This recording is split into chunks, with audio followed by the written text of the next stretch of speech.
ఈరోజు ఆంధ్రప్రదేశ్లో Jaganmohan Reddy and co fake batch అంతా కలిసి ఒక ప్రచారం మొదలుపెట్టారు. విజయవాడలో స్వరాజ్ మైదానంలో ఉన్న డాక్టర్ బాబాసాహెబ్ అంబేద్కర్ విగ్రహం మీద నారా చంద్రబాబు నాయుడు గారు మరియు నారా లోకేష్ గారు సుత్తులు పట్టుకుని వెళ్ళి ఆ విగ్రహాన్ని పగలగొట్టడానికి ప్రయత్నించారని చెప్పి విపరీతంగా దాన్ని 1కి 100, 100కి 1000 మందితో ప్రచారం చేస్తున్నాడు. కనీసం ఈ రాష్ట్రంలో ఉన్న ప్రజలు జ్ఞానవంతులు అనుకుంటున్నాడా లేకపోతే మరీ తెంగరపప్పలు అనుకుంటున్నాడు నాకైతే అర్థం కావట్లేదు. జగన్మోహన్ రెడ్డి 2019 ముందు ఇలాంటి కొన్ని ప్రచారాలు చేశారండి. ఒకటి, ఎవరైతే వివేకానంద రెడ్డి గారు ఉన్నారో వివేకానంద రెడ్డి గారిని చంపేసి ఉదయం 8 గంటలకి గుండెపోటుతో చనిపోయాడని ప్రచారం చేశారు ఫస్ట్. అదే సాక్షి మీడియా నుంచి, జగన్ మీడియా నుంచి. తర్వాత మరుసటి రోజుకే లేదు నారా చంద్రబాబు నాయుడు గారు చంపేశారు, ఆయన చేతిలో కత్తి పెట్టి నారాసుర రక్త చరిత్ర అని రాసిన వెధవన్నారు వెధవలు వెళ్ళు. అలాంటి వ్యక్తులు ఈ రోజున నారా చంద్రబాబు నాయుడు గారు, లోకేష్ గారు అంబేద్కర్ గారి విగ్రహం మీద దాడి చేశారు అంటున్నారండి. కోడికత్తి ప్రచారం చేశారు. కానీ సిబిఐ ఎన్ఐఏ కూడా క్లియర్గా చెప్పింది ఆ రెండు కూడా తప్పుడు ప్రచారాలే.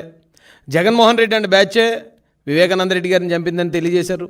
కోడికత్తి అంతా డ్రామా అని తెలియజేశారు.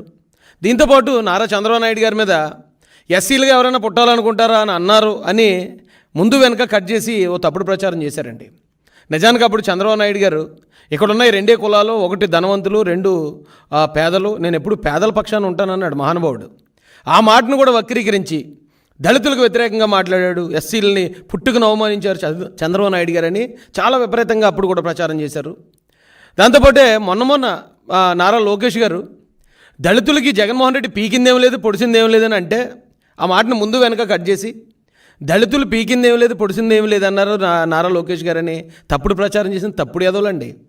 వీళ్ళు నిజంగా మనుషులు పుట్టారా అబద్ధాలకు పుట్టారో నాకైతే అర్థం కావట్లేదు. కానీ ఇలాంటి తప్పుడు ప్రచారాలు చేసిన ఇదే వెధవలు ఈ రోజున డాక్టర్ బాబాసాహెబ్ అంబేద్కర్ విగ్రహం మీద నారా చంద్రబాబు నాయుడు గారు, లోకేష్ గారు దాడి చేశారని చెప్తున్నారండి. నేను ఆ స్టాట్యూని సందర్శించి వచ్చాను.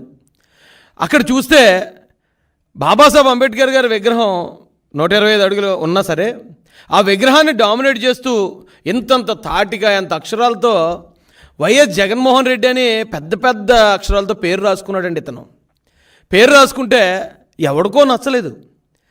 ఎందుకు నచ్చలేదు అంటే దానికి కూడా కొన్ని కారణాలు ఉంటాయండి. ఇప్పుడు జగన్మోహన్ రెడ్డి అధికారంలోకి వచ్చిన వెంటనే అంబేద్కర్ గారి పేరు విదేశీ విద్యకు తీసేసి జగన్ పేరు పెట్టుకున్నాడు.